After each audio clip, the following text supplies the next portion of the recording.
तो आज मुझे पढ़ाना है आप लोगों को मौद्रिक नीति, है ना। मौद्रिक नीति के बारे में मैंने काफ़ी चीज़ें आपको बताई, आपको एक कॉन्सेप्ट बताया, चीज़ें बताई कि मौद्रिक नीति जो होती है वो महंगाई पर या मुद्रास्फीति पर नियंत्रण करने का काम करती है ना। या फिर यदि मान लीजिए महंगाई की स्थिति नहीं भी है तो महंगाई की स्थिति को क्रिएट करना भी ज़रूरी है। मंदी की स्थिति भी ठीक नहीं है ना। चीज़ें बहुत ज़्यादा सस्ती हो जाएंगी तो मार्केट भी रुक जाएगा, तो उसके लिए भी आरबीआई टूल्स यूज करता है। क्या होता है टूल्स, बहुत सिंपली समझिए, बैंक के माध्यम से होता है। सारे टूल्स बैंक के लिए है। जो बैंकिंग सिस्टम है, बैंकिंग सिस्टम से जुड़ा हुए सारे टूल्स हैं, ठीक है। क्या क्या टूल्स रहेंगे जिनको हम देखेंगे, एक होता है बैंक रेट, ठीक, ये हम देखेंगे। बैंक रेट के बाद हम लोग देखेंगे रेपो रेट, इसके बाद देखेंगे रिवर्स रेपो रेट, इसके बाद हम क्या देखेंगे, CRR, फिर देखेंगे SLR, इसके बाद हम देखेंगे MSF, फिर देखेंगे ओपन मार्केट ऑपरेशन। ये टूल्स हैं, इन टूल्स का उपयोग करती है आरबीआई और इस टूल्स के माध्यम से बैंकों को या तो पैसा आता है बैंकों के पास या तो बैंक पैसा नहीं लेते हैं। देखो जुड़ाव हर चीज़ का किससे, रेट से। रेट का मतलब होता है एक दर, हर चीज़ की रेट तय कर दी जाती है, एक दर तय कर दी जाती है। बैंक के लिए बैंक रेट क्या है, एक बैंक जो है आरबीआई से पैसे लेते हैं। बैंकों को जब ज़रूरत होती है तो आरबीआई से पैसा लेते हैं दीर्घकाल के लिए। तो दीर्घकाल के लिए जो पैसा लेते हैं, जो लोन लेते हैं, उसके लिए जो दर होता है, जो रेट होता है, जो ब्याज होता है, वो बैंक रेट कहलाता है। अभी इनको मैं सब चीज़ लिखवा दूंगा। और इसके माध्यम से जब बैंक कोई पैसा लेगा दीर्घकाल के लिए, एक बड़ी अमाउंट लेगा आरबीआई से और उसके लिए ब्याज भरेगा, तो उस पैसे को इन्वेस्ट भी करेगा कहीं ना कहीं पे, उस पैसे को लोन में घुमाएगा, उससे अपना इंफ्रास्ट्रक्चर डेवलप करेगा, कुछ भी करे जो उसकी समस्या है। तो इसको भी आरबीआई घटाता बढ़ाता है। यदि आरबीआई इसी दर को बढ़ा देगा तो बैंक दीर्घकालीन लोन नहीं लेंगे या लेना कम कर देंगे, कम मात्रा में लेंगे। तो बैंकों के पास जब पैसा नहीं होगा तो लोगों के पास नहीं पैसा होगा। देखो आज के टाइम पे क्या है, बैंक के पास ज़्यादा पैसा है तो बैंक क्या करता है, ब्याज दर अपनी कम कर देता है, और ब्याज दर कम कर देगा तो क्या होगा, लोग ज़्यादा पैसा बैंकों से लेंगे। यदि बैंक के पास पैसा कम है तो बैंक क्या करेगा, ब्याज दर अपनी बढ़ा देगा, और जिससे लोग पैसा कम लेने के लिए प्रोत्साहित नहीं होंगे।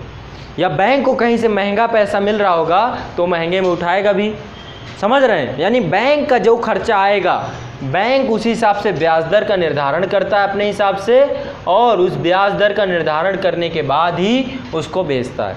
मान लो 10 रुपए की कोई चीज़ आप खरीदते हो तो आप 12 रुपए की तो बेचोगे, 9 रुपए की तो नहीं बेचोगे ना। वैसे ही बैंक को क्या है, यदि ब्याज कहीं से, मान लो कहीं से वो पैसा ले रहा है, जैसे कि आपने पैसा दिया बैंक को, बैंक ने आपको दिया 4%, लेकिन बैंक ने आपके पैसे को घुमाया भी 8% पे, 4% खुद कमा रहा है, समझ रहे हैं। तो बैंक को या तो आरबीआई पैसा देगा या तो आप दोगे, दोनों में से कोई देगा, या तो आप देकर आओगे या तो आरबीआई से लेगा, या तो मार्केट में और भी बहुत सारे तरीके होते हैं, शेयर मार्केट में आईपीओ जारी कर देगा, है ना, बहुत सारी चीज़ें हैं, या गवर्नमेंट सिक्योरिटी को सेल करेगा, परचेज करेगा, 50 तरीके होते हैं बैंकों के पास पैसे के लिए। लेकिन जो आरबीआई से पैसा जाता है, ज़्यादातर पैसा लोगों के द्वारा जमा किया जाता है। बैंक का मतलब क्या, उसके पास एक बहुत बड़े मात्रा में कस्टमर है, वो कस्टमर पैसा जमा करते हैं निकालते हैं, जमा करते हैं निकालते हैं, एक ट्रांजैक्शन बना हुआ है ना। बैंक में पैसा आता है और जाता है, और बैंक उसको आरबीआई के पास CRR SLR के रूप में रखता है, और रखने के बाद जो है जब ज़रूरत पड़ती है तो आरबीआई से लोन ले सकता है वो, ठीक है। तो जब बैंक रेट क्या होती है, एक दर है, जब दीर्घकाल के लिए बैंक के द्वारा पैसा लिया जाता है तो बैंक रेट में लिया जाता है, ठीक है। और जब अल्पावधि के लिए लिया जाता है, कम समय के लिए कि 10 से 15 दिन के लिए, तो उसके लिए रेपो रेट होता है, ठीक। अल्पावधि से आपके पास कोई आदमी आए, वो कहे कि मुझे 20 साल के लिए पैसा चाहिए, तो आप अपना, मान लो मैं आपके पास आता हूँ और आपसे कहता हूँ कि मुझे 10 लाख रुपए आपके पास हो तो दे दीजिए। आप कहते हैं हाँ रखे हैं, दे दूँगा। आप बोलते हो कितने समय के लिए चाहिए, पूछते हो ना कितने समय के लिए, तो सामने वाला बोलता है 5 साल के लिए चाहिए, तो आप क्या करोगे, रेट कम रखोगे कि ज़्यादा रखोगे? हाँ, कम क्यों करेंगे, कम क्यों करेंगे? एक आदमी 10 लाख रुपए आपका 5 साल के लिए लेके चला गया, 5 साल तक उस पैसे का वो यूज करेगा, तो आप कम ब्याज लोगे उससे, ज़्यादा ब्याज लोगे। इसलिए बैंक रेट हमेशा ज़्यादा होता है। कोई आदमी ऐसा है बोले कि 15 दिन के लिए चाहिए, बस मुझे 15 दिन के लिए चाहिए और फिर मैं वापस कर दूंगा आपका पैसा, तो फिर आप ये क्या है, अल्पावधि ब्याज दर। जब बैंकों के पास पैसा की कम की ज़रूरत पड़ जाती है, कभी पैनिक में आ जाते हैं, तो क्या होते हैं, आरबीआई के पास जाते हैं, अपनी गवर्नमेंट सिक्योरिटी रखते हैं और रखने के बाद अल्पावधि कुछ समय के लिए उससे ब्याज ले लेते हैं, अल्पावधिक ब्याज दर। तो ये क्या होती है, ये भी होती है, अभी मैं बताऊंगा। इस समय यदि करंट का बताऊं, अगर 1 अगस्त 2018 मॉनेटरी जो अभी मौद्रिक नीति आई थी, आरबीआई ने अभी जारी की थी अगस्त में, अब आएगी नेक्स्ट मौद्रिक नीति आपकी आएगी कब, अक्टूबर में। तो अगस्त के हिसाब से अभी आपका बैंक रेट चल रहा है 6.75%, बैंक रेट चल रहा है 6.75%, ठीक है।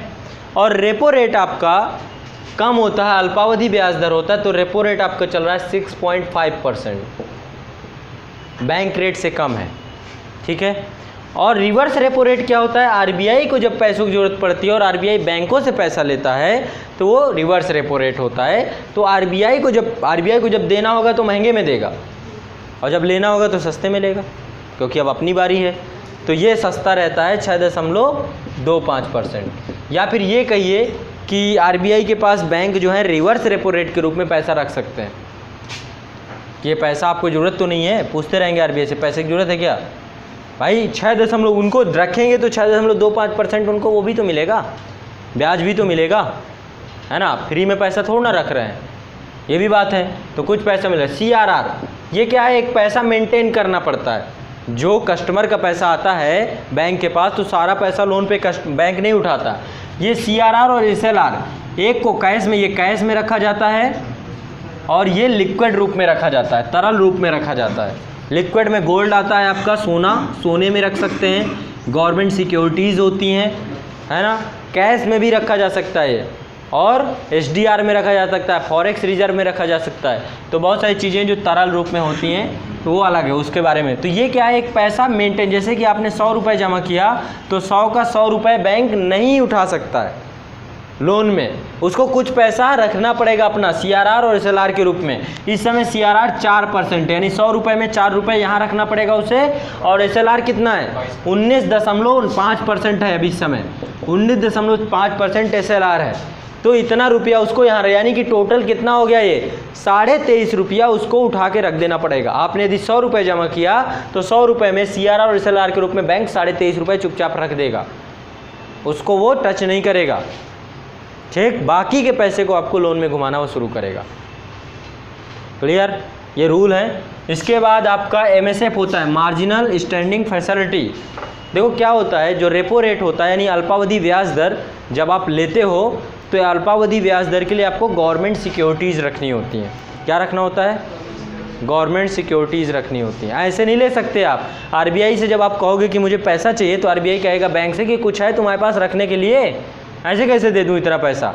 तो बैंक क्या करता है, उसके एवज में गवर्नमेंट सिक्योरिटी उसको दे देता है और कहता है कि ये गवर्नमेंट सिक्योरिटी, मान लो 100 करोड़ रुपए चाहिए SBI बैंक को, किससे, आरबीआई से, तो 100 करोड़ रुपए की गवर्नमेंट सिक्योरिटी वो आरबीआई के पास रख देगा।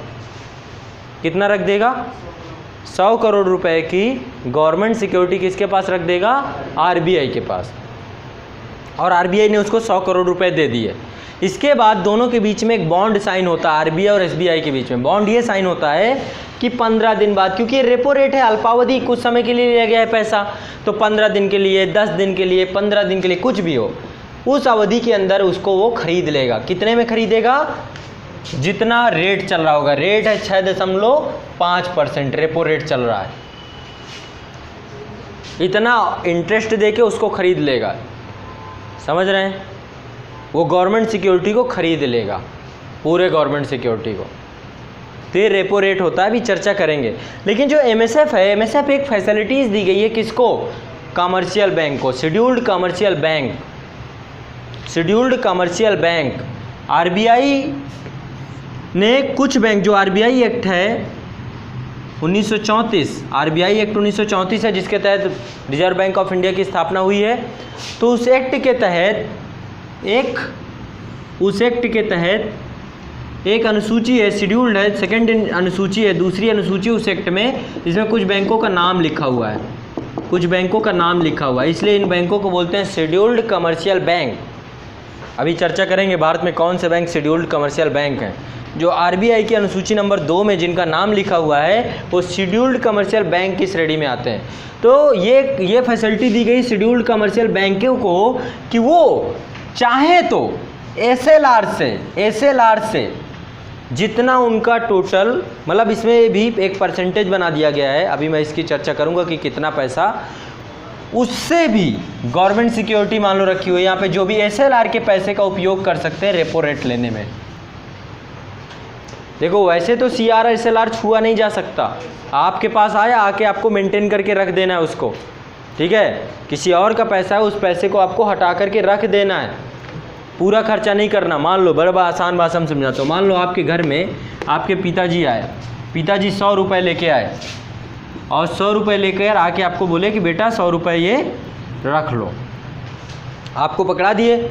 आपने क्या किया, उस 100 रुपये से तुरंत 4 रुपये निकाल के एक गुल्लक में डाल दिए सीआरआर के रूप में, 4 रुपये एक गुल्लक में डाल दिए, दूसरे गुल्लक में 19.5 रुपये डाल दिए।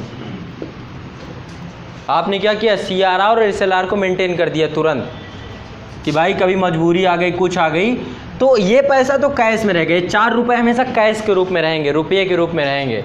लेकिन जो 19.5 रुपये है, ये 19.5 रुपये का आप सोना खरीद के रख सकते हो, चाहो तो सोना खरीद लो, गवर्नमेंट सिक्योरिटी खरीद लो, 19.5 रुपये का फॉरेक्स रिजर्व खरीद लो, जो भी खरीद, एसडीआर खरीद लो, जो भी खरीदना हो खरीद करके आप यहाँ पर इसको भी रख सकते हैं।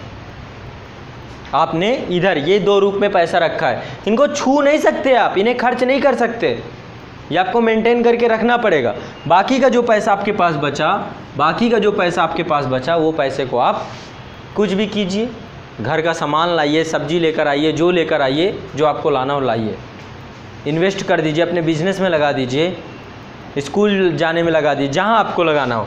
तो यहाँ पे इसी तरीके से बैंकें भी करते हैं, बैंक को आप जाके पैसा दे के आते हो और बैंक आपका एक गुल्लक में डाल देता है एक पैसा सीआरआर कैश के रूप में, और दूसरे गुल्लक में पैसा डाल देता है 19.5 ये एसएलआर, ठीक है। ये इतना इसमें डाल देता है और डालने के बाद चुपचाप बाकी के पैसे से अपने खर्चे चलाता है, लोन उठाता है, बाकी सब काम करता है।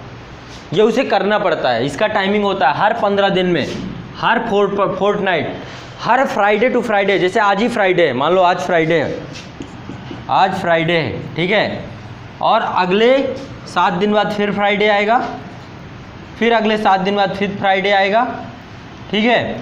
तो आज वाले फ्राइडे में जितना बैंक के पास पैसा आया, टोटल पैसा आज हर 15 दिन बाद इसे कैलकुलेट करना होता है। आज फ्राइडे में जितना बैंक के पास पैसा है, कल तो चेंज हो जाएगा ना, कल कुछ जमा हो जाएगा, कुछ निकल जाएगा परसों। तो इसको एक सिस्टम बना दिया कि हर 15 दिन में आपको हर फ्राइडे को, जैसे आज फ्राइडे है तो आज के टोटल पैसे का आपने मेंटेन कर दिया सीआरआर एसएलआर। इसके बाद 15 दिन बाद फिर फ्राइडे आएगा, फिर उसका आप मेंटेन कर दीजिए सीआर एसएलआर। फिर अगला 15 दिन बाद फिर फ्राइडे आएगा, तो हर फ्राइडे टू फ्राइडे इसको मेंटेन करना पड़ता है बैंकों को। सैटरडे संडे ऑफ रहता है आज के टाइम पे बैंकों में, है ना, सैटरडे संडे छुट्टी दे दी गई ना, और बैंक की टाइमिंग अब बढ़ा के 5 बजे हो गई है, 5 बजे तक बैंक खुलते हैं, है ना। अब बैंकों की टाइमिंग बढ़ा दी गई। क्या हुआ, अच्छा 2 सैटरडे ऑफ रहता है, 2 अभी ऑन, हाँ, उसमें 12 बजे या 1 बजे तक खुला रहता है, इसके बाद बंद हो जाता है ना। तो टाइमिंग है, बहुत सारी चीज़ें, वो अभी उस पर चर्चा नहीं करेंगे। तो मैं आपको बता रहा हूँ, पहले सीआर एसएलआर अभी मैं लिखवाऊँगा तो आपको बहुत आसानी से चीज़ें समझ में आ जाएंगी। यहाँ पे समझ में आ रहा है कि आपने जो पैसा दिया वो पूरा पैसा बैंक खर्च नहीं करता है, कुछ पैसा कैश के रूप में रखता है जिसे सिंपली सीआरआर बोलते हैं, और कुछ पैसे को लिक्विड रूप में रखता है जिसे आप एसएलआर बोलते हैं, तरल रूप में रखता है, ठीक। इसके बाद बैंक को पैसे की ज़रूरत है तो बैंक आरबीआई से पैसा लेगा, दीर्घकालीन लोन बैंक रेट कहलाता है, लघु अवधि का लोन रेपो रेट कहलाता है, यदि आरबीआई को बैंक से चाहिए तो रिवर्स रेपो रेट कहलाता है। सीआरआर एसएलआर बता दिया। एमएसएफ क्या है, शेड्यूल कमर्शियल बैंक जब एसएलआर का प्रयोग करते हैं रेपो रेट के लिए तो एमएसएफ कहलाता है, उनके लिए फैसिलिटीज अभी सब लिखवाऊंगा। ओपन मार्केट ऑपरेशन, आरबीआई जब गवर्नमेंट सिक्योरिटी को बेचता है, सेल करता है या परचेज करता है तो ओपन मार्केट ऑपरेशन के माध्यम से करता है, ठीक है। अब समझते हैं इनसे कैसे मुद्रास्फीति वो होती है, रुकती है या करती है। मान लीजिए अभी तक क्या हो रहा था, अभी तक 100 रुपये बैंक को जमा करते थे आप, ठीक है। आरबीआई ने सीआरआर क्या कर रखा, अभी मान लो महंगाई बहुत ज़्यादा बढ़ी हुई है, महंगाई का मतलब मार्केट में पैसा ज़्यादा है, महंगाई का मतलब मार्केट में पैसा ज़्यादा है, तो 100 रुपये में 4 रुपये तो कैश में रख दिया, 19.5 रुपये कहाँ पे रख दिया, एसएलआर में रख दिया गया। बैंक के पास कितना बचा, 76 रुपये 50 पैसे। इतने पैसे को अपने खर्चे निकाल रहा है, लोन पे उठा रहा है, बाकी सब काम कर रहा है। यदि आरबीआई को पैसा, आरबीआई ये चाहे कि ये 76 रुपये ना दे और कम दे, तो क्या करेगी, सीआरआर को बढ़ाकर कर दे 8%। मान लो 8% तो बहुत ज़्यादा हो जाएगा, लेकिन मान लो कर देती है 8%, और इसको कुछ नहीं करना है, इसको बढ़ाकर कर देना है 25%। तो अब टोटल कितने हो गए दोनों, 33। अब 33% पैसा बैंक को 100 रुपये में 33 रुपये यहाँ रखना पड़ेगा। अब बैंक के पास बचा मात्र सिर्फ और सिर्फ 67 रुपये। मार्केट में 10 रुपये इससे खींच लिया आरबीआई ने, 9.5 रुपये के आसपास आरबीआई ने खींच लिया तुरंत। तो मार्केट से कुछ पैसा आ गया, आ गया, फिर समझिए। आरबीआई में गए, आप किसी बैंक में गए, मान लो बैंक आप एसबीआई में खाता है आपका, वहाँ जाके 100 रुपये जमा किए, ठीक है। अभी वर्तमान में क्या है, 4 रुपये 4% की दर है सीआरआर की, यानी बैंक को क्या करना पड़ेगा, 4 रुपये इस गोलक में डालना पड़ेगा सीआरआर वाले में, ठीक है। 19.5% एसएलआर है, तो क्या करना पड़ेगा बैंक को, तुरंत 19.5 इस गोलक में डालना पड़ेगा अपने। तो टोटल कितना पैसा निकल गया इस बैंक के पास, 23.5 रुपये जो है बैंक के पास निकल गया। 23.5 रुपये आपका पैसा रख दिया गया। बाकी बैंक के पास खर्चा करने के लिए बचा 76.50 रुपये, 76.5 रुपया बैंक के पास बचा। अब इसको वो बैंक में उठाता, लोन में उठाता, सब कुछ करता है। तो लोन में उठाने का मतलब है मार्केट में 76 रुपये आ गए, नहीं 76 आ गए, मान लो 50 रुपये लोन में उठा दिया, बाकी से अपने खर्चे निकाल लिए, ठीक है। तो 50 रुपये मार्केट में आ गए। बैंक के खर्चे कितने हुए, कितने रुपए बैंक का खर्चा निकल रहा है, इसका मतलब 26 रुपये बैंक का खर्चा है। बैंक ने अपने चाय पानी, कर्मचारी रखे हुए, एसी चल रहा है, पंखा चल रहा है, बिजली बिल है, सब कुछ है, उन सब के 26 रुपये हटा के 50 रुपये लोन में उठा दिए, क्योंकि था उसके पास पैसा, ठीक है। अब महंगाई बहुत ज़्यादा है, तो आरबीआई को कुछ नहीं करना, सीआरआर को क्या कर देना है, 8% कर देना है, एसएलआर को मान लीजिए कर देता है 25%। आरबीआई के ऊपर है, वो देखता है कितनी महंगाई है, कितना पैसा खींचना है मार्केट से, तो क्या करना है। अब देखो क्या होगा, इसके पास अब आप 100 रुपये जब जमा करके आए तो 8 रुपये इस गोलक में रखना पड़ेगा, पहले 4 रखना पड़ता था, अब 8 रखना पड़ेगा, यहाँ पे अब उसको 25 रुपये रखना पड़ेगा। तो टोटल कितना हो गया ये, 33 रुपये। अब उसके पास बचे कितने, 67 रुपये। अब 26 रुपये तो उसका खर्चा है, 26 रुपये खर्चा है, तो मार्केट में कितना जाएगा पैसा, हाँ 41.5। अब मार्केट में सिर्फ इतना रुपया ही जा पाएगा। पहले 50 रुपये जा रहा था, अब 9.5 रुपये, 8.5 रुपये कम हो गए, ठीक है, हाँ 40.5, तो 9.5 रुपये यहाँ पे कम हो गए। क्लियर, समझ में आया। मार्केट देखो, आरबीआई को एक ही काम करना है, पैसे को मार्केट से खींचना है, बस दिमाग में ही बैठा लो। कैसे खींच रहा है, इन दोनों टूल्स के माध्यम से खींच पा रहा है कि नहीं खींच पा रहा, खींच रहा है। यदि उसको लग रहा है कि पैसा मार्केट में और छोड़ दिया जाए, तो क्या कर देना है, इसको अगली मौद्रिक नीति में फिर घटा के कर देना है। यदि उसको लग रहा है कि अभी कुछ करना ही नहीं है, मार्केट फिट चल रहा है, तो 4% का 4 ही रखेगा बस, एज यू विश, आरबीआई की मर्जी। उसे तो पैसा मार्केट में भेजना है और अंदर करना है बस।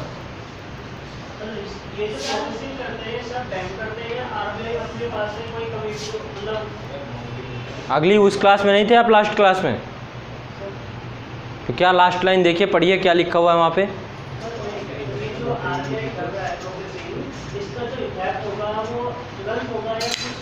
वो अलग इशू है, उस पर भी क्यों जा रहे हैं, मॉनेटरी पॉलिसी कितनी कारगर है उस पर नहीं जा रहे हैं ना। हम बात कर रहे हैं कि मार्केट में क्या प्रभाव पड़ेगा, अभी बैंक के ऊपर क्या प्रभाव पड़ेगा। बैंक के पास पैसा कम हो जा रहा है कि नहीं हो जा रहा, जब कम पैसा होगा तो कम ही तो उठाएगा, सिंपल सी बात। सीआरआर एसएलआर में ऐसा गवर्नमेंट रूल बना दे कि भैया सीआरआर में रखना आपको 20%, पहले हुआ करता था, एसएलआर में आपको रखना है 45%, तो बैंक करेगा क्या बेचारा, कितना पैसा यहाँ रखना है? 65% तो यहीं रखना है। 100 रुपये में 65 रुपये यहाँ रख दिया, बैंक के पास बचा 35 रुपये। 35 रुपये में करेगा क्या? अपने खर्चे निकालेगा कि लोन में उठाएगा? तो बैंक कर देंगे हड़ताल, बंद कर देंगे बैंक, लो चला लो खुद। जब खुद का खर्चा निकल नहीं रहा है तो जो घाटे का बिजनेस कौन करता है? आप पूरा पैसा यहीं रखवा लो, रख लो सिक्योरिटी में। हम भी लोन ना देंगे, आपको बोल देंगे 0-2% लोन मिलेगा। लोन माइनस में ले आएंगे। क्यों भाई? आप पैसा इसलिए बैंक में रखते हो कि घर से चोरी ना हो जाए, तो आपके पैसा ताकने के लिए हम पैसा रख रहे हैं, और उसका खर्चा आ रहा है हमारे ऊपर, लाइट बिजली सब कुछ, तिजोरी और किराए पे घर लिए हैं आपका पैसा ताकने के लिए। 5 लोग लगे हुए हैं, 8 कर्मचारी आपके पैसे को गिनते हैं, ये सब लगा रखे हैं, तो आपको इसका चार्ज देना पड़ेगा। पता चला 500 रुपये आप ही से लेने लगा हर महीने, ये 500 रुपये ये पैसा तकाई था, ये कट गया आपका। ऐसा भी पॉलिसी आ सकती है बैंकों की। आप फिर क्या करोगे? आप घर ही में रख लोगे, घर में सोचोगे कि एक ठो 15,000 की मस्त तिजोरी ले आएंगे, क्यों बैंक जाना, अपना तिजोरी में बंद करके रखेंगे, है ना। तो आरबीआई ऐसा भी तो नहीं कर सकती कि इतना बढ़ा दे। बैंकों के हित में होनी चाहिए चीज़ें, उसके लिए भारत सरकार अर्थव्यवस्था देखती है ना सारी, कि इकोनॉमी कैसे काम करे, वो अलग है। अभी वो उस चीज़ पे आते ही नहीं। मैं यहाँ पे बहुत सिंपली समझाना चाह रहा हूँ कि आप जो पैसा देते हो, किस तरीके से बैंक को मेंटेन करके रखना पड़ता है और किस तरीके से उसका इम्पैक्ट पड़ता है पैसा कम होने और ज़्यादा होने में। ये समझ में आ गया हो तो आगे बढ़ें। इसमें समझने में ज़्यादा कुछ रॉकेट साइंस है नहीं, है ना, कि कोई स्पेस में टेक्नोलॉजी बना रहे हैं, अंतरिक्ष। अभी आप लोगों ने देखा होगा हुसैन बोल्ट को। हुसैन बोल्ट कल शून्य गुरुत्वाकर्षण पे एक दौड़ हुई और उसमें उन्होंने सबसे तेज़ दौड़ना क्या, थे ही कितने लोग? 2-3 लोगों के बीच में जब रेस होगी तो सबसे तेज़ दौड़ने वाला वही होगा। आप अकेले दौड़ लो तो आप ही सबसे आगे पहुंचोगे। कछुआ यदि अकेले दौड़े तो सबसे फर्स्ट आएगा। हाँ, 3 लोगों के बीच में कंपेयर किया जाए तो माना जाएगा। चलो, क्या उनके पैर आम आदमी से बड़े हैं? अच्छा, फेफड़े हुसैन बोल्ट के आम आदमी से बड़े हैं। आम आदमी वो भी है।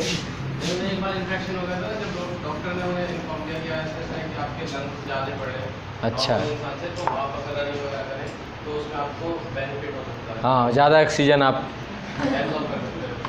चल, ये हो गई एक बात। CRR SLR समझ में आया। एक पैसा है जो कहीं मेंटेन करके रखना है, ज़्यादा उसमें कुछ है नहीं। हर बार अब महंगाई के हिसाब से मौद्रिक हर 2 महीने में चेंज करना होता है, और नहीं भी चेंज कर सकता, उसी रूप में भी रख सकता है आरबीआई। यदि महंगाई ज़्यादा प्रभावकारी नहीं हुई तो आरबीआई क्या करे, उसी रूप में रखे रहे, चाहे तो घटा दे चाहे तो बढ़ा दे। ठीक, बिल्कुल। हर 2 महीने में मैंने लिखवाया, तो पिछली क्लास में कहाँ थे?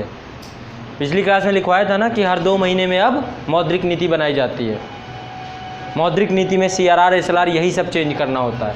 अब आगे बढ़ते हैं। बैंक रेट, मान लो बैंक रेट अभी आपका चल रहा है 6.75%। ठीक है, मान लो किसी बैंक ने, SBI ने RBI से पैसा लिया, SBI ने RBI से पैसा लिया, दीर्घावधि लोन लिया, काफ़ी समय के लिए लोन ले लिया कि इतना ये लोन चाहिए मुझे 20 साल के लिए, 25 साल के लिए अपना इंफ्रास्ट्रक्चर क्रिएट करना है, चाइना में बैंक खोलना है, ये करना है, वो करना है। तो RBI ने कहा कि ठीक है आप लीजिए, 6.7% की ब्याज लगेगी। SBI ने कहा ठीक है। SBI ने पैसे लिए, और जैसे अब ये ब्याज दर है, ये भाई SBI को देनी पड़ रही है ना, तो ओवरऑल जाएगी तो उसके कस्टमर के ऊपर ही ना। अल्टीमेट पूरा बोझ जो किसके ऊपर डाल देगा, अपने ग्राहकों के ऊपर। घर में SBI ने ऐसा नहीं कि पेड़ लगा रखा हो कोई पैसे का, कि गए तो 6.7% पैसा गिर गया नीचे, ऐसा तो कुछ है नहीं, कोई सिस्टम बना नहीं है। तो कस्टमर पे ही लोड डाल देगी कि भाई ये पैसा जो मैंने लिया है बैंक रेट का, ये पैसा मुझे किस तरीके से क्लियर हो रहा है। ज़्यादा कुछ इसमें रॉकेट साइंस नहीं है ना। तो ऐसे ही पूरा सिस्टम है, ये जितना भी है रेट घटने बढ़ने का। अब इनको एक एक करके लिखिए, नहीं समझ में आएगा फिर समझाऊंगा। लिखिए क्वेश्चन, टॉपिक हेडिंग डालिए, मौद्रिक नीति के द्वारा मुद्रास्फीति नियंत्रण। मौद्रिक नीति के द्वारा मुद्रास्फीति नियंत्रण। मौद्रिक नीति के द्वारा मुद्रास्फीति नियंत्रण।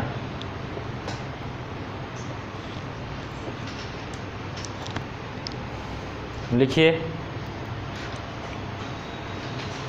जिस दर पर RBI, सॉरी ये मत लिखिए, अभी आगे लिखिए, मौद्रिक नीति की प्रमुख नीतिगत दरों को मौद्रिक नीति की प्रमुख नीतिगत दरों को, मौद्रिक नीति की प्रमुख नीतिगत दरों को परिवर्तित कर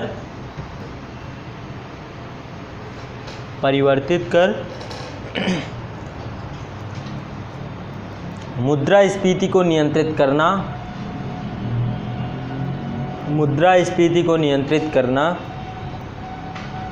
आरबीआई का प्रमुख कार्य है, आरबीआई का प्रमुख कार्य है।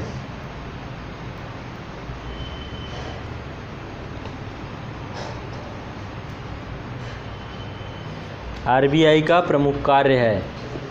यहाँ मौद्रिक नीति की नीतिगत दरें, यहाँ पर मतलब अब हमारी जो चर्चा होगी मौद्रिक नीति की नीतिगत दरें, उसका अर्थ मुद्रास्फीति नियंत्रण में उनकी भूमिका, उसका अर्थ वह मुद्रास्फीति के नियंत्रण में उनकी भूमिका को क्रमबद्धता के साथ, दरों को क्रमबद्धता के साथ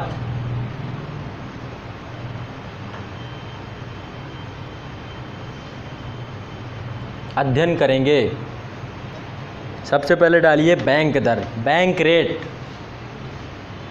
सबसे पहले डालिए बैंक रेट, बैंक रेट। आसान भाषा में लिखते जाइए, बहुत ज़्यादा क्रिटिकल नहीं करना है। लिखिए बैंक रेट के बारे में। जिस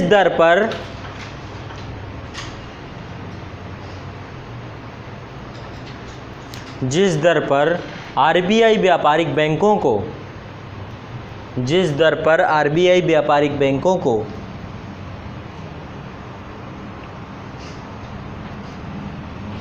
दीर्घकालीन ऋण उपलब्ध करता है, दीर्घकालीन ऋण उपलब्ध करता है, दीर्घकालीन ऋण उपलब्ध करता है, वह बैंक दर कहलाती है।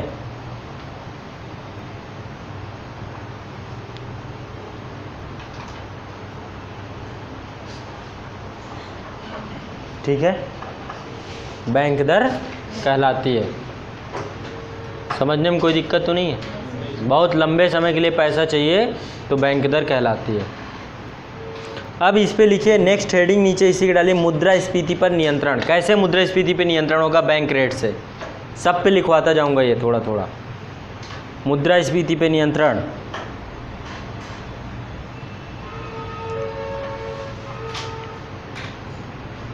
एक क्या होगा? बैंक रेट यदि बढ़ा दिया जाएगा तो बाकी के बैंक आरबीआई से पैसा लेने कम लेंगे, कहीं और से जुगाड़ करना शुरू करेंगे, लेकिन आरबीआई से नहीं लेंगे। कम से कम जब ज़्यादा ऋण हो जाता है तो क्यों लेंगे?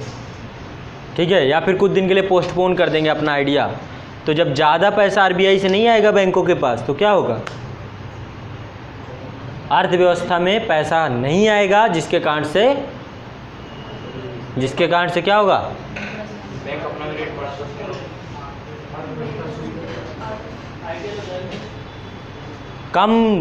कम लोन लिया जाएगा बैंकों के द्वारा आरबीआई से, तो उससे क्या होगा?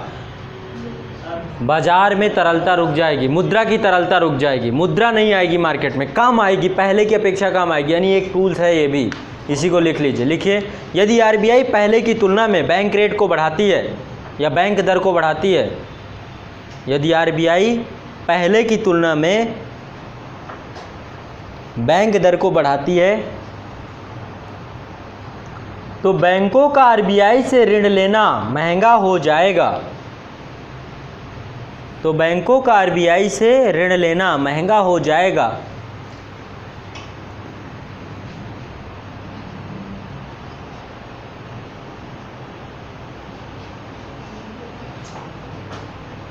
ऋण लेना महंगा हो जाएगा।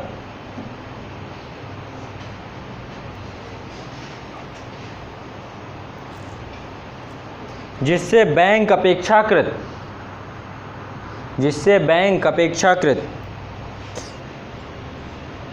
कम ऋण की मांग करेंगे, कम ऋण की मांग करेंगे और अर्थव्यवस्था में तरलता जाने से रुक जाएगी। और अर्थव्यवस्था में तरलता मतलब लिक्विडिटी, पैसा जाना, तरलता का मतलब पैसे से समझिएगा, तरलता जाने से रुक जाएगी। कोष्ठक में लिख लीजिएगा मुद्रा, तरलता के आगे कोष्ठक में मुद्रा लिख लीजिएगा। नहीं आपका भरोसा नहीं है तरलता को क्या समझें। तरलता जाने से रुक जाएगी। यह स्थिति मुद्रास्फीति को नियंत्रित करने में सहायक होगी।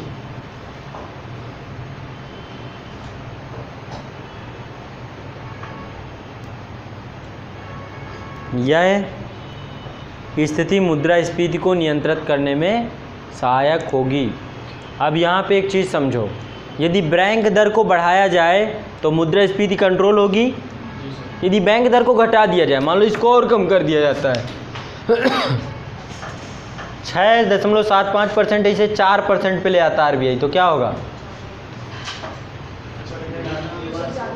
बैंक ज़्यादा पैसा लेंगे और ज़्यादा मार्केट में पैसा आएगा, यानी जस्ट उल्टा स्थिति कम करने में हो जाएगी। ठीक है, तो उल्टा स्थिति नहीं बताऊंगा किसी में भी। कम करेंगे तो ज़्यादा पैसा जाएगा, नहीं कम करेंगे तो कम पैसा जाएगा। ठीक, अगला नेक्स्ट, बैंक दर के बाद आइए रेपो रेट, रेपो दर, रेपो दर, रेपो रेट। देखिए जिस दर पर व्यापारिक बैंकों को, जिस दर पर RBI व्यापारिक बैंकों को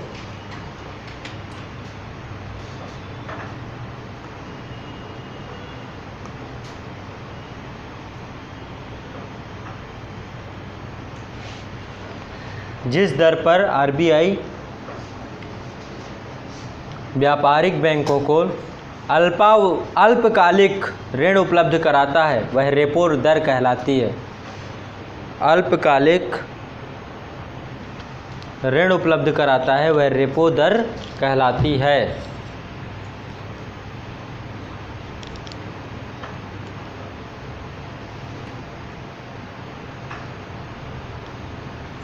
ठीक है,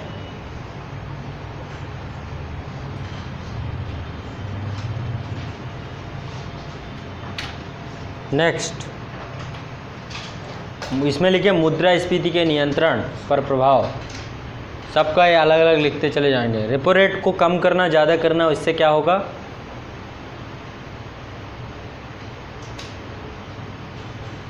मुद्रास्फीति पर नियंत्रण का प्रभाव लिखिए। इसे पॉलिसी रेट भी बोलते हैं। रेपो रेट का दूसरा नाम पॉलिसी रेट भी होता है। पॉलिसी रेट, ये भी बहुत इंपॉर्टेंट। लिखिए इसी में, यदि RBI पहले की तुलना में रेपो रेट को बढ़ाती है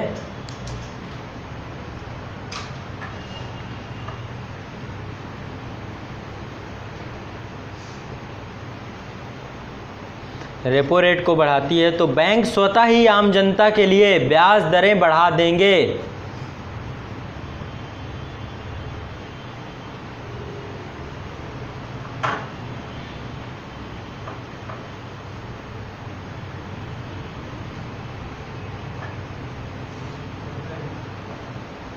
बैंक स्वतः ही आम जनता के लिए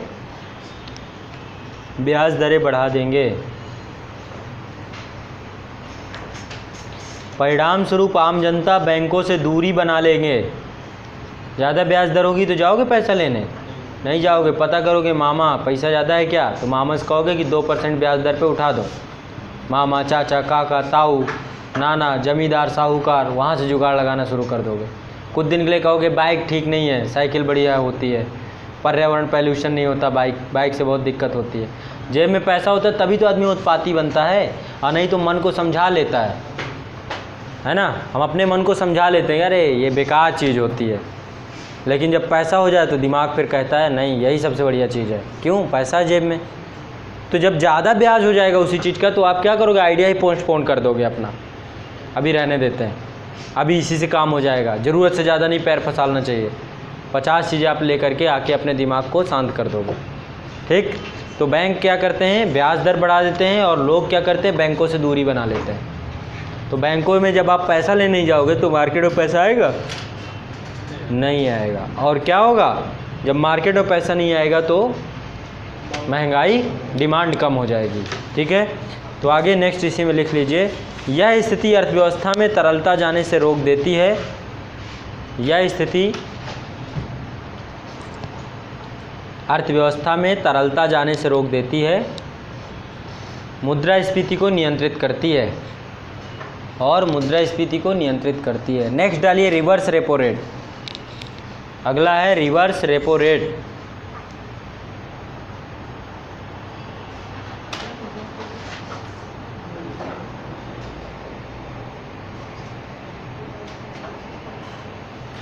लिखिए इसमें, व्यापारिक बैंक जिस दर पर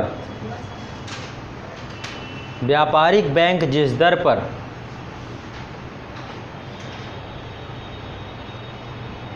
व्यापारिक बैंक जिस दर पर अपनी अतिरिक्त तरलता आरबीआई के पास रखते हैं, रिवर्स रेपो दर कहलाती है। व्यापारिक बैंक जिस दर पर अपनी अतिरिक्त तरलता आरबीआई के पास रखते हैं, रिवर्स रेपो दर कहलाती है। रिवर्स रेपो दर कहलाती है। इस पर बैंकों को ब्याज की प्राप्ति होती है।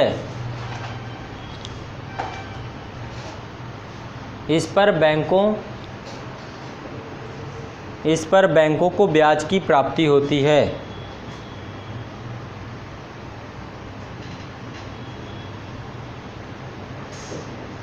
ठीक है, तो एक तरीके दोनों एक ही चीज़ है। यदि आरबीआई को ज़रूरत पड़ गई तो आरबीआई ने कहा बैंकों से कि भाई मुझे पैसे चाहिए, बैंक क्या करते हैं, रिवर्स रेपो रेट के रूप में रख देते हैं, या फिर बैंकों के पास ज़्यादा पैसा है तो बोलते हैं आप आरबीआई को कि रख लीजिए।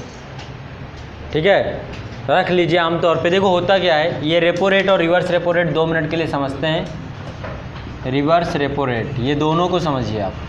जब अल्पावधि ब्याज दर के लिए कुछ समय के लिए क्या होता है कि बैंकों को ज़रूरत होती तो आरबीआई के पास जाते हैं, आरबीआई से पैसा लेने जाते हैं।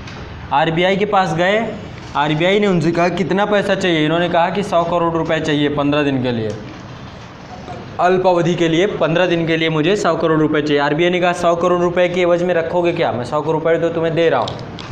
तो आरबीआई इसने कहा कि भाई गवर्नमेंट सिक्योरिटी हैं, तो गवर्नमेंट सिक्योरिटी आरबीआई के पास रख दी जाती है 100 करोड़ की। आरबीआई 3-4 अटैची में पैसा भर के वो आप दे देता है कि ले जाओ।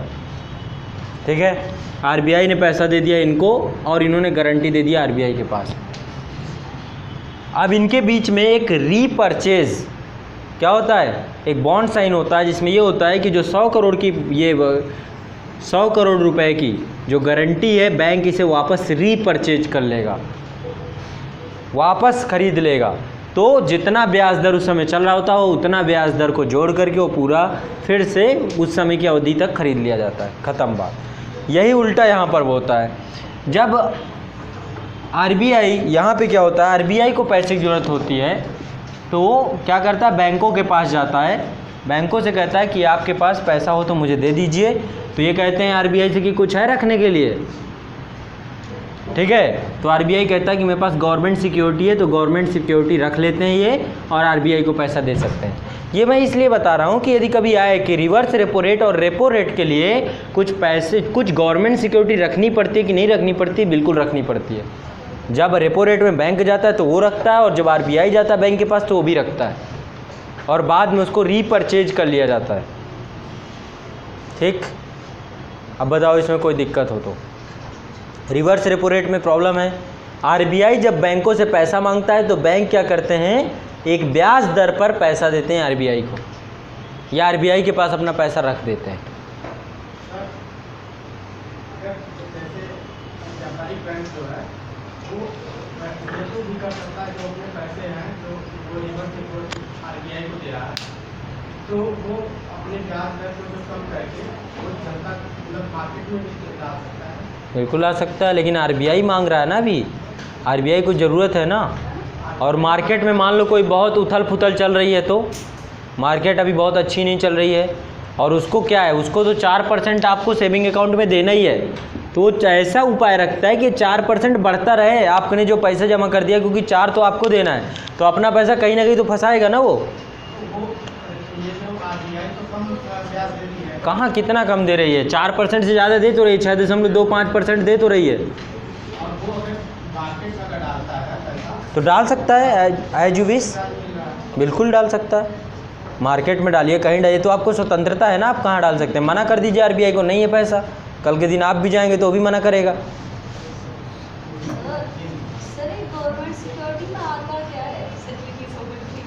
गवर्नमेंट सिक्योरिटी में क्या आता है, देखो गवर्नमेंट सिक्योरिटी क्या होती है, सरकारी प्रतिभूति होती है। क्या होता है, जब भारत सरकार को पैसे की ज़रूरत होती है तो भारत सरकार आरबीआई से बोलता है कि मुझे पैसा चाहिए रेलवे के विकास के लिए, मनरेगा के लिए, इसके लिए, उसके लिए। तो आरबीआई ऐसे थोड़ा ना पैसा दे देगा कि नोट छापा, छाप के पकड़ा दिया। तो भारत सरकार क्या करती है, गवर्नमेंट सिक्योरिटी बनाती है, एक बॉन्ड बनाती है, एक कागज़ का टुकड़ा है गवर्नमेंट सिक्योरिटी, बस ये समझिए। और उसमें लिखा रहता है 100 रुपया, 500 रुपया, 1000 रुपया बॉन्ड। वो स्टाम्प पेपर देखा है आपने, स्टाम्प पेपर में जाते हो तो वहाँ क्या रहता है, एक वैल्यू लिखी हुई है उस स्टाम्प पेपर की और ऊपर लिखा रहता है भारत सरकार। लेकिन वो गवर्नमेंट सिक्योरिटी नहीं है, लेकिन वैसे एक बॉन्ड होता है, कागज़ का टुकड़ा होता है जिसमें एक वैल्यू लिखी होती है। क्रेडिबिलिटी क्या है, भारत सरकार। अच्छा, ये कागज़ का टुकड़ा अभी मेरे पास 1000 500 के नोट हैं, उसकी क्या क्रेडिबिलिटी है, उसमें सिर्फ एक ही बात लिखी हुई है। यदि उसमें लिखा होता भारतीय चिल्ड्रन बैंक तो चलता वो कागज़ का टुकड़ा, उसकी क्रेडिबिलिटी लिखा हुआ भारतीय रिजर्व बैंक और नीचे लिखा हुआ भारत सरकार, वही तो क्रेडिबिलिटी है उस कागज़ के टुकड़े की। ये क्या है, पैसा क्या है, मनी क्या है आज के टाइम पे, कागज़ का टुकड़ा है बस, और कुछ नहीं। कागज़ का टुकड़ा ये भी है मेरे पास, ये भी कागज़ का टुकड़ा है ना, और पैसा भी कागज़ का टुकड़ा है, ठीक है, ये भी एक कागज़ का टुकड़ा है। इस कागज़ के टुकड़े और इस कागज़ के टुकड़े में ये है कि एक निश्चित आकृति है, इंक लगी हुई है, इसमें भारत सरकार लिखा हुआ है और आरबीआई लिखा हुआ है, सिग्नेचर है गवर्नर के, सब कुछ है। आप 5 बार नोट को जो देखते हो यही तो देखते हो कि कोई चीज़ कम तो नहीं है, कहीं इधर का जो ये वाला चिन्ह है कहीं इधर तो नहीं बना है, क्योंकि भारत सरकार ऐसा ही बना के देती है। वैसे गवर्नमेंट सिक्योरिटी भी देखा जाए मोटा मोटी तो ऐसे एक कागज़ का टुकड़ा है जो भारत सरकार ने दे दिया कि लो भैया रख लो, इसको कहीं भी बेचना, किसी भी मार्केट में बेचना, ये चूँकि भारत सरकार के द्वारा दिया गया है तो ये क्या है, एक वैल्यू है, इसकी एक पर्टिकुलर वैल्यू है, भारत सरकार की एक वैल्यू है। अब मान लो अभी क्या है, अरविंद केजरीवाल जी, उनको दिमाग में आ जाए कि मैं एक अलग राज्य बनाऊंगा, अलग देश बनाऊंगा, अब भारत में रहना ही नहीं है, भारत छोड़ देना है, तो गए किसी टापू में बस गए, खरीद लिए टापू को और अपना साम्राज्य बनाना चालू कर दिया, ठीक है, अपनी मुद्रा वहाँ पे छापना शुरू कर दिया, सब कुछ कर दिया। तो क्या होता है, मुद्रा एक वैल्यू होती है बस, और कुछ नहीं होती है, मुद्रा की एक कीमत होती है। और जब से पेपर का करेंसी चली, पहले क्या होता था, पहले मुद्रा धातु की होती थी, तो धातु की एक मार्केट में वैल्यू होती थी, है ना, तो वो उसमें यदि गवर्नमेंट का बहुत ज़्यादा रोल है कि नहीं है, यदि लिखा भी नहीं होता था तो वो वैल्यू मान ली जाती थी कि अच्छा ये मुद्रा की वैल्यू होगी, इतना धातु के रूप में बेच देंगे तो भी ये बिक ही जाएगा। लेकिन अभी तो कागज़ की क्या वैल्यू है, 100 रुपये की वैल्यू है, ये 5 पैसे का कागज़ है, 5-10 पैसे, 20 पैसे, 50 पैसे, 1 रुपये एक छपाई का खर्चा आ रहा है, इसकी 100 रुपये वैल्यू किसने बना दी, भारत सरकार ने, रिजर्व बैंक ऑफ इंडिया ने, भारत सरकार का लोगो, गांधी जी की तस्वीर, वो जो पूरा एक क्राइटेरिया है। रातों रात सरकार कह दे हम नहीं मानते, बोल दिया 1000-500 की नोटों को कि हम नहीं मानते, हमारी नोटें बंद आज से, क्या वैल्यू, जीरो, फाड़ दो, फेंक दो, जो करना हो कर दो, गंगा नदी में बहा दो, समझ रहे हैं। वैसे ही भारत सरकार के द्वारा सिक्योरिटीज़ निकाली जाती हैं, आरबीआई को उन्होंने दे दिया 100 करोड़ रुपए, आरबीआई ने उसी एवज में उतना उसको वैल्यू के रूप में रख के छाप दिया नई नोटें, और छाप के भारत सरकार को पकड़ा दी कि लो जाओ खर्च करो, ठीक है। अब यही गवर्नमेंट सिक्योरिटीज़ हैं जो आप खरीद लेते हो, आप भी चाहो तो खरीद लो, आरबीआई के पास जाओ, बोलो मुझे 500 रुपये की गवर्नमेंट सिक्योरिटी दे दो, आरबीआई आपको दे देगी, ठीक। इसमें आपको 8% का ब्याज भी लेगा गवर्नमेंट सिक्योरिटी पे इन्वेस्ट करने के लिए, समझ रहे हो मेरी बात को, बहुत आसान है। गवर्नमेंट सिक्योरिटी बहुत ज़्यादा कुछ है नहीं। बैंकों के पास पैसा रखा हुआ, अचानक आ गया मार्केट, अब नोटबंदी के दौरान रातों रात पैसा आ गया बैंकों के पास, भर गया उनका पेटी सबका, तो अब पैसा कहाँ लगाएं, कहाँ खर्च करें, ये भी तो टेंशन की बात है। ऐसे थोड़ा है कि पूरे पैसे को बहा सकते हैं वो, किसी को भी आओ लोन ले जाओ, आओ लोन ले जाओ, आओ लोन बट रहा है, ऐसा थोड़ा ना करेंगे। तो क्या करें, रातों रात गवर्नमेंट सिक्योरिटी खरीद लिए कि चलो 4% मुझे इनको देना है सेविंग अकाउंट में, 8% मुझे यहाँ मिल रहा है, चलो मैं 20 करोड़ 300 करोड़ 500 करोड़ की गवर्नमेंट सिक्योरिटी खरीद लेता हूँ। आरबीआई के पास गए, गवर्नमेंट सिक्योरिटी खरीद ली, अपने पास रख लिया। इन्वेस्टमेंट है गवर्नमेंट सिक्योरिटी एक प्रकार का। और भारत सरकार को जब पैसा चाहिए होता है तो भारत सरकार को कुछ देना पड़ता है, अपनी क्रेडिबिलिटी देनी पड़ती है गवर्नमेंट सिक्योरिटी के रूप में, सरकारी प्रतिभूतियों के रूप में। उसकी एक वैल्यू होती है, उसकी एक कीमत होती है जो भारत सरकार उस पर लिख देती है। समझ रहे हो? ऐसा थोड़ा ना कि आरबीआई दे दनादन नोट छापती चली जाए, ऐसे थोड़ा ना नोट छपते हैं। सर, आरबीआई के पास तो गवर्नमेंट सिक्योरिटी होती है और बैंकों के पास जो आरबीआई वापस लेती है वो जो बैंक सिक्योरिटी मांगती है उनके पास कहाँ है? किनके पास? आपने बोला कि बैंकों को देनी होती है, वो बैंकों के पास भी देनी होती है। तो क्या होता है देखो, सिंपल से समझो, ये बैंक वाले क्या करते हैं, जैसे बैंक में बहुत सारा पैसा गया तो ये पैसा कई जगह इन्वेस्ट करते हैं, लोन के रूप में उठाते हैं गवर्नमेंट सिक्योरिटी के। लोन ज़रूरी थोड़ा ना है कि लोन का क्या सिस्टम है, आप खुद बताओ लोन का क्या सिस्टम है। आज आपको यदि मैंने लोन दे दिया, होम लोन, मान लो मैं बैंक हूँ, मैंने आपको होम लोन दे दिया, आप कल वापस कर दोगे क्या? आप तो वापस करोगे 500-500 रुपये की किस्त में ना, आप तो किस्त में दोगे ना। तो बैंक सिर्फ पूरा पैसा लोन में थोड़ा ना घुमाएगा कि सारा का सारा पैसा लोन ही में घुमा दो, सबको मोबाइल के लिए, कार के लिए, घर के लिए सबको लोन बांट दो। बस वो कुछ पैसा गवर्नमेंट सिक्योरिटी में फंसा के रखता है, गवर्नमेंट सिक्योरिटी परचेज करके रखता है अपने पास। समझ रहे हैं? ताकि 8% तो इधर से जैसे इनको सेल कर देगा तो 8% तो इधर से मिलना ही मिलना है उसे। क्लियर? उनके पास रहती है गवर्नमेंट सिक्योरिटी। हाँ, जो आरबीआई मुद्रा को छापता है, ऐसा जो जितना गोल्ड होता है उसके अकाउंटिंग ये सब पढ़ाऊंगा, बाद की बातें हैं, लेकिन ये सब पहले हुआ करता था, अब कुछ नहीं होता। ठीक है, सब बिना मतलब की चीज़ें अभी नहीं पूछिए। क्वेश्चन कुछ बात और चल रही है यहाँ, गवर्नमेंट सिक्योरिटी समझ रहा हो, गवर्नमेंट मैं देखो बहुत आसान बता रहा हूँ, अभी इन सबको तकनीकी भाषा में भी आप सब पढ़ोगे, लिखवा रहा हूँ, ज़्यादा मैं क्रिटिकल नहीं बना रहा हूँ चीज़ों को। गवर्नमेंट सिक्योरिटी सरकार की प्रतिभूति है, गारंटी है। जैसे कि आपको, अब आप ये बताओ, आप हो, आपके मेरे पीछे में आपने मुझसे कहा कि सर 500 रुपये मुझे आप 1 लाख रुपए दे दीजिए, मैंने कहा ठीक है। या फिर आप आए कोचिंग में, 1 लाख रुपए आपने फ़ीस जमा की, मैं आपको क्या देता हूँ बताओ? एक कागज़ का टुकड़ा। मैं आपको एक कागज़ का टुकड़ा दे रहा हूँ, यानी मैं आपको एक गारंटी दे रहा हूँ। और क्या दे रहा हूँ? आपने 1 लाख रुपए क्या किस लिए दिए हैं? ताकि मैं आपको एक सर्विस दूँ 1 साल तक। किस चीज़ की सर्विस? आपको सिलेबस कंप्लीट करने की सर्विस, आपको एग्ज़ाम के अनुरूप ढालने की सर्विस। वो सर्विस के लिए आपने मुझे पैसे दिए, मैंने आपको क्या दिया? एक कागज़ का टुकड़ा। यदि कल के दिन मैं वो सर्विस नहीं दूंगा तो आप क्या करोगे? उस कागज़ के टुकड़े के माध्यम से जा करके क्लेम कर दोगे। समझ रहे हैं? आप क्या, अभी मान लो हमारे बीच में कोई हो, आपने क्या किया? साइन कर दिया। आप एक साइन के एवज में इतनी बड़ी रकम लेके चले गए, और उस कागज़ के टुकड़े को मैं तभी मानूंगा जब मेरे साइन होंगे, उसमें मेरी मोहर होगी, तभी उस कागज़। ऐसे तो आप जाइए स्लिप छपवा लीजिए आज़ाद इस अकेडमी की, और उसमें 5-5 करोड़ की रकम भर के रखिए, मैं मानूंगा क्या? है ना? तो सारी कीमत क्या है? एक कागज़ के पेन और एक साइन की है, एक वैल्यू है उस चीज़ की। समझ रहे हैं? वैसे ही ये पूरी वैल्यूएशन होती है, हर चीज़ की वैल्यू होती है। गवर्नमेंट सिक्योरिटी एक कागज़ का टुकड़ा है जिसकी एक वैल्यू है जो भारत सरकार देती है। क्लियर? एक गारंटी है। हाँ,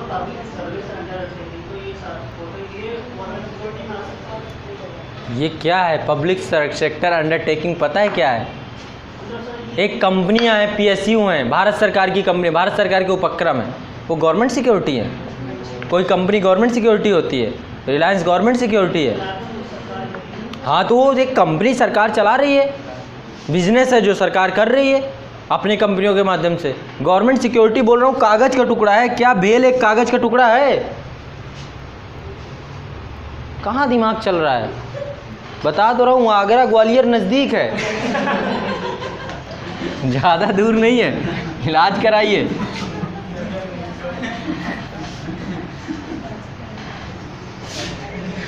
चल कहीं रहे हैं, चर्चा कहीं और की हो रही है, चर्चा कहीं और की हो रही है। क्या पढ़ के आते हैं? कौन सी किताब पढ़ रहे हैं आजकल?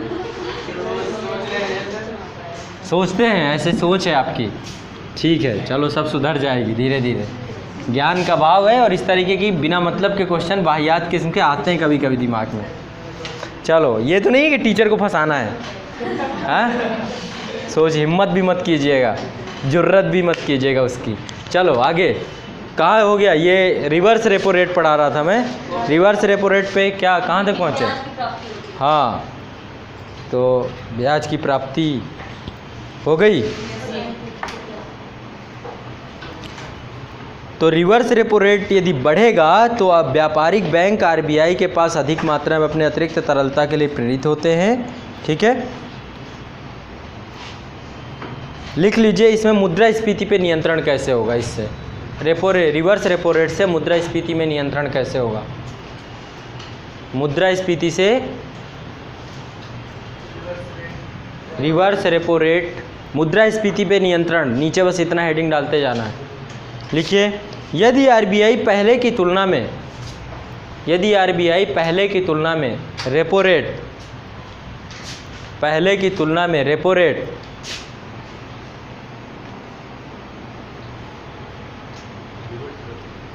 हाँ reverse repo rate, reverse repo दर को बढ़ाती है, रिवर्स रेपो दर को बढ़ाती है, तो व्यापारिक बैंक आरबीआई के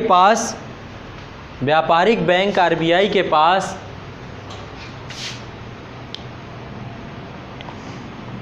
अधिक से अधिक मात्रा में अपनी अतिरिक्त तरलता को रखने का प्रयास करेंगे। अधिक से अधिक मात्रा में अपनी अतिरिक्त तरलता को रखने का प्रयास करेंगे।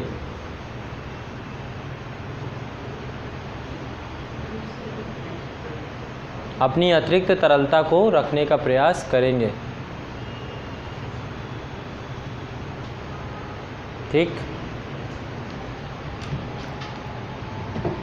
नेक्स्ट,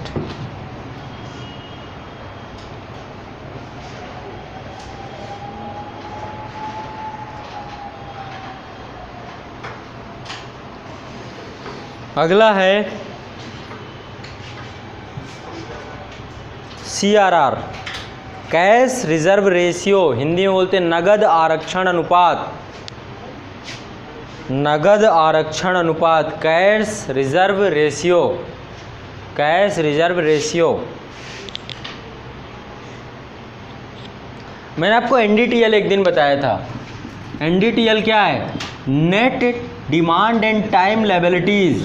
मैंने आपको बताया था कि बैंकों के पास जो पैसा आता है वो दो रूप में आता है। दो तरीके की लायबिलिटीज़ होती हैं। पहले होती हैं डिमांड लायबिलिटीज़, दूसरी होती हैं टाइम लायबिलिटीज़। डिमांड लायबिलिटीज़ का मैंने आपको बताया था कि करंट अकाउंट और सेविंग अकाउंट होते हैं, कासा होता है, और टाइम लायबिलिटीज़ में FD RD होते हैं। आप अपना पैसा या तो करंट अकाउंट में जमा करा रहे हैं, कोई कंपनी है तो कंपनी का करंट अकाउंट होता है, या फिर सेविंग अकाउंट में करा रहे हैं, या फिर आप FD या RD के रूप में पैसा अपना जमा कर रहे हैं बैंक के पास इस रूप में। इसको बोलते हैं, इन दोनों को जब आप इक्वल प्लस करते हैं तो निकल के आता है NDTL। तो टोटल जितना NDTL होता है उस पैसे को मेंटेन करना पड़ता है CRR और SLR के रूप में। ठीक, कितना? अभी 4% ये है, 19.5% ये है, आने वाले समय में चेंज होगा। हाँ, अब मौद्रिक नीति पढ़ते रहना, न्यूज़पेपर में आती रहेगी, अब अगली अक्टूबर में आएगी। ठीक है, तो नेक्स्ट डालिए, नेक्स्ट इसी में लिखिए CRR में व्यापारिक बैंक अपनी NDTL को लिख लीजिएगा, net demand and time liabilities. Net demand and time liabilities, net demand and time liabilities, NDTL का एक निश्चित अनुपात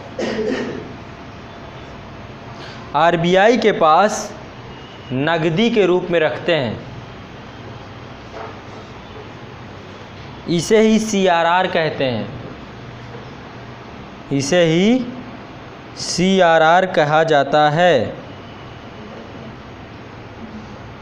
इसे ही CRR कहा जाता है।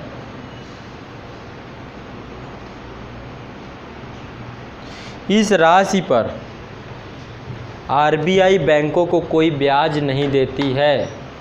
CRR पर कोई ब्याज नहीं मिलता है। अब ये भी जानना थोड़ा ज़रूरी है। CRR को रख तो दिया RBI के पास, लेकिन उस पर पैसा मिलेगा, ब्याज मिलेगी कि नहीं मिलेगी? नहीं मिलेगी। यानी 40 रुपया रखा था तो 40 रुपया मिलेगा बस, तो इसमें कोई फ़ायदा होगा कि नहीं होगा? कोई फ़ायदा नहीं होगा। CRR में कोई फ़ायदा नहीं होता बैंकों को, ठीक, कोई बेनिफिट नहीं होता है। नेक्स्ट, कोई RBI कोई ब्याज नहीं देती है। अगला नेक्स्ट लिखिए, मुद्रास्फीति पर नियंत्रण। इसी पे नेक्स्ट हेडिंग, मुद्रास्फीति पर नियंत्रण। लिखिए, यदि RBI पहले की तुलना में CRR की दरें बढ़ाती है, यदि RBI पहले की तुलना में CRR की दरें बढ़ाती है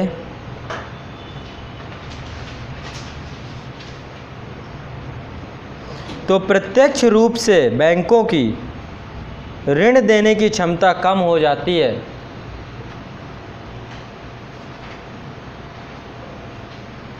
तो प्रत्यक्ष रूप से बैंकों की ऋण देने की क्षमता कम हो जाती है।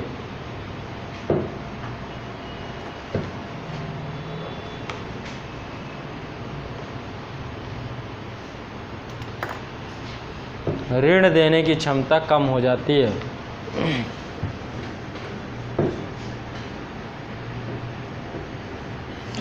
यह स्थिति अर्थव्यवस्था में तरलता जाने से रोक देती है। यह स्थिति अर्थव्यवस्था में तरलता जाने से रोक देगी।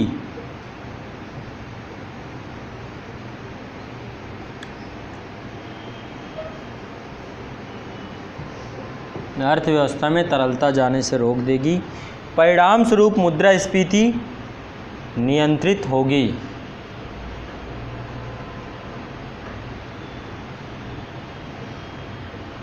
क्या है, यदि इसको 4% से 5%, 6%, 7% कर दिया है तो क्या होगा? बैंक के पास पैसा कम होता जाएगा उसी एवज में, मार्केट में घुमाने के लिए, ठीक, इसी एवज में क्या हो जाएगा? मुद्रास्फीति नियंत्रित हो जाएगी। Next, SLR, statutory liquidity ratio, सांविधिक, हिंदी में है सांविधिक तरलता अनुपात, सांविधिक तरलता अनुपात, SLR, सांविधिक तरलता अनुपात।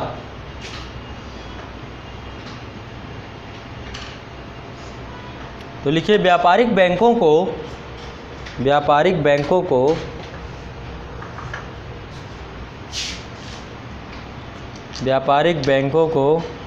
अपने NDTL का एक निश्चित अनुपात नगदी, स्वर्ण और सरकारी प्रतिभूतियों के रूप में अपने पास रखना होता है। नगदी, NDTL का एक निश्चित अनुपात नगदी, स्वर्ण और सरकारी प्रतिभूतियों के रूप में अपने पास रखना होता है। यह अनुपात ही सांविधिक तरलता अनुपात कहलाता है। यह अनुपात ही सांविधिक तरलता अनुपात कहलाता है।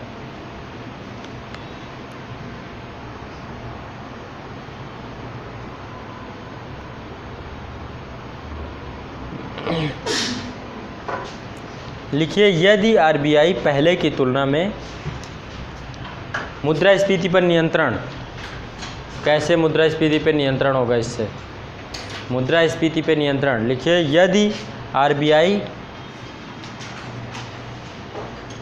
पहले की तुलना में SLR की दरें बढ़ाती है, पहले की तुलना में SLR की दरें बढ़ाती है, SLR की दरें बढ़ाती है, तो बैंक को अपनी NDTL का एक बड़ा हिस्सा, नगदी, स्वर्ण व सरकारी प्रतिभूतियों के रूप में अपने पास रखना होगा। नगदी, स्वर्ण एवं सरकारी प्रतिभूतियों के रूप में अपने पास रखना होगा। नगदी, स्वर्ण यानी सोना, या तो कैश में रखे, या तो सोना में रखे, या तो गवर्नमेंट सिक्योरिटीज़ में रखे, वह सरकारी प्रतिभूतियों के रूप में अपने पास रखना होगा, जिससे बैंकों की तरलता अर्थव्यवस्था में नहीं पहुंच पाएगी, जिससे बैंकों की तरलता अर्थव्यवस्था में नहीं पहुंच पाएगी और यह स्थिति मुद्रास्फीति को नियंत्रित करने में सहायक है।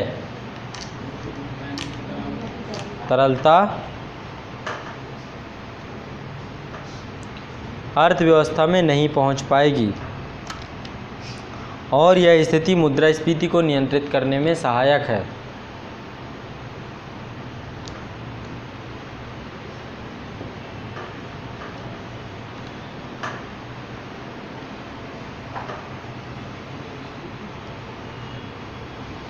ठीक, नेक्स्ट।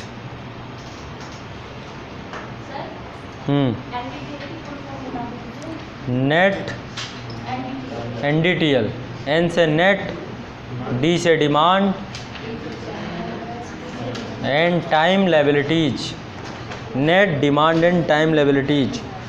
नेक्स्ट आइए MSF, marginal standing facility. Marginal standing facilities, marginal standing facilities, marginal English में बोलते हैं MSF शॉर्टकट में, मार्जिनल स्टैंडिंग फैसिलिटीज़।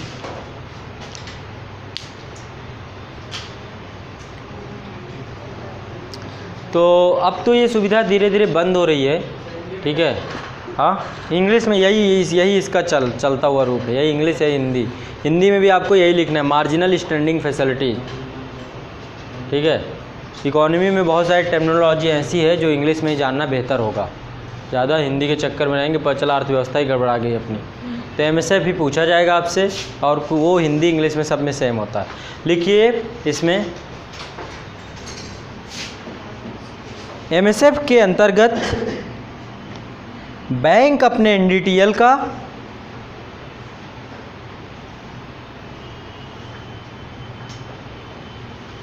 MSF के अंतर्गत बैंक अपने टोटल कुल NDTL का 2%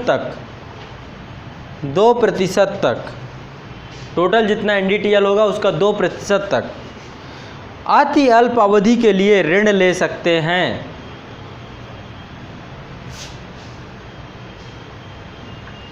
अति अल्प अवधि के लिए ऋण ले सकते हैं। किससे? इसमें SLR का प्रयोग करके, SLR के पैसे का प्रयोग करके, जो SLR में पैसा रखा है उस पैसे का प्रयोग करके ऋण ले सकते हैं अपने सांविधिक तरलता अनुपात का प्रयोग करके, अपने सांविधिक तरलता अनुपात का प्रयोग करके। तो ओवरनाइट के लिए होता है, अति अल्प अवधि के लिए होता है, पहली बात ये ध्यान रखना है। ये सिर्फ और सिर्फ ले सकते हैं शेड्यूल्ड कमर्शियल बैंक, सब नहीं ले सकते। SLR RBI देखिए क्या होता है, वैसे CR जो होता है CRR, ये होता है RBI के पास रखा जाता है। SLR जो होता है ये मेंटेन करके रखना होता है, गोल्ड में इन सब चीज़ों में ये सब पैसा रखना होता है। आम तौर पे देखा जाए तो इन्हीं के पास होता है, हाँ ठीक है।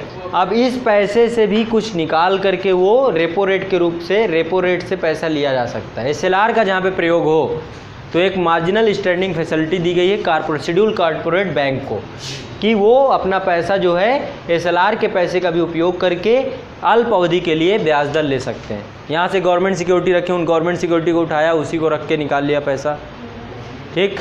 तो MSF एक तरीके की विशेष सुविधा दी गई है शेड्यूल कमर्शियल बैंक को। अब ये सुविधा बंद हो गई है, वैसे ये 2011 तक थी सुविधा MSF की, ठीक है। 9 मई 2011 को ये सुविधा बंद कर दी गई, इससे पहले होता था ये MSF का कॉन्सेप्ट, ये भी ध्यान रखना है, ऐसा ना हो कि आपको चीज़ें। तो इसमें लिख लीजिए मुद्रास्फीति में नियंत्रण। मुद्रास्फीति में नियंत्रण कैसे होगा? MSF के माध्यम से। 9 मई 2011 तक ही था ये। और अभी भी ऐसा नहीं है पूरी तरीके से, लेकिन क्योंकि जो RBI की मौद्रिक नीति आती है उसमें MSF दिखाया जाता है, MSF का आंकड़ा रहता है फाइनली। लेकिन अभी 9 मई 2011 से इस पे चर्चा चल रही थी और आम तौर पे अभी बहुत कमी है, रेयरेस्ट है, ठीक। लिखिए इसमें, यदि आरबीआई पहले की तुलना में एमएसएफ की दरें बढ़ाती है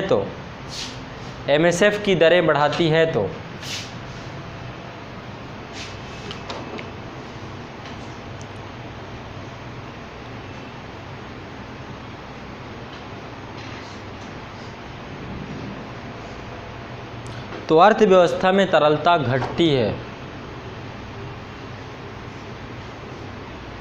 अर्थव्यवस्था में तरलता घटती है और मुद्रास्फीति घटेगी। तरलता कम होगी तो मुद्रास्फीति भी घटेगी। नेक्स्ट है open market operation. Open market operation Hindi में बोलते हैं खुला बाजार का प्रचलन। इंग्लिश में ही जानिए तो ज़्यादा अच्छा है। Open market operation. तो इसमें क्या होता है, आरबीआई के द्वारा सरकारी प्रतिभूतियों को क्या किया जाता है, क्रय विक्रय किया जाता है। या तो खरीदा जाएगा या तो बेचा जाएगा। यदि आरबीआई को लगता है कि मार्केट में बहुत ज़्यादा पैसा है तो आरबीआई क्या करेगा, मार्केट में गवर्नमेंट सिक्योरिटी निकाल देगा।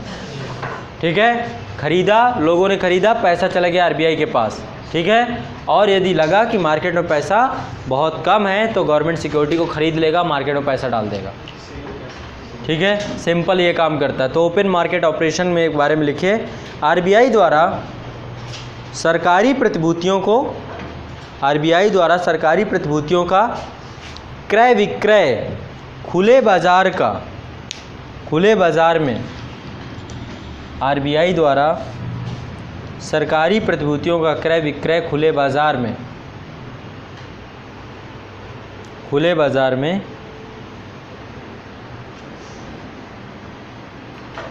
बाजार का प्राचलन कहलाता है या ओपन मार्केट ऑपरेशन कहलाता है। खुले बाजार का प्राचलन, ऑपरेशन को हिंदी में बोलते हैं प्राचलन। तो इस चलन को ना जाने तो अच्छा है ना। ओपन मार्केट ऑपरेशन खुले बाजार का प्राचलन कहलाता है। ये कैसे करेगा, मुद्रास्फीति पे नियंत्रण। आरबीआई बेचेगी तो पैसा आरबीआई के पास आएगा, मुद्रास्फीति घटेगी। आरबीआई खरीदेगी तो पैसा आरबीआई से जाएगा मार्केट में, तो महंगाई बढ़ेगी। सिंपल सी बात, पैसा आरबीआई से जाएगा तो मार्केट में पैसा बढ़ेगा, मांग क्रिएट होगी, क्या होगा, महंगाई बढ़ेगी। आरबीआई के पास पैसा आएगा, महंगाई घटेगी। ये सिंपल से रूल बना लेना।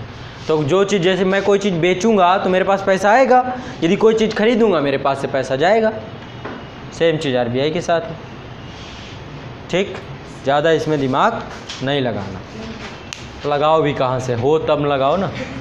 तो इसमें लिखिए, यह मुद्रास्फीति पे नियंत्रण कैसे होता है। लिखिए, यह आरबीआई सरकारी प्रतिभूतियों को, यदि आरबीआई सरकारी प्रतिभूतियों को विक्रय करती है या बेचती है, यदि आरबीआई सरकारी प्रतिभूतियों को विक्रय करती है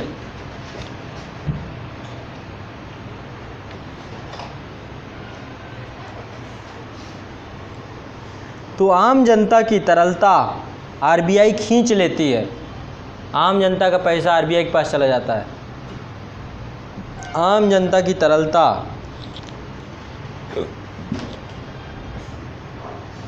आरबीआई खींच लेती है।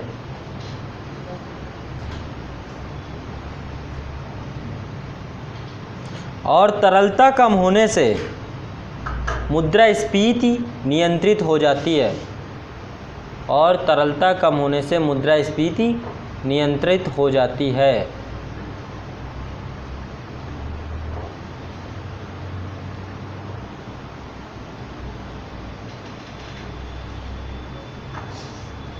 ठीक है,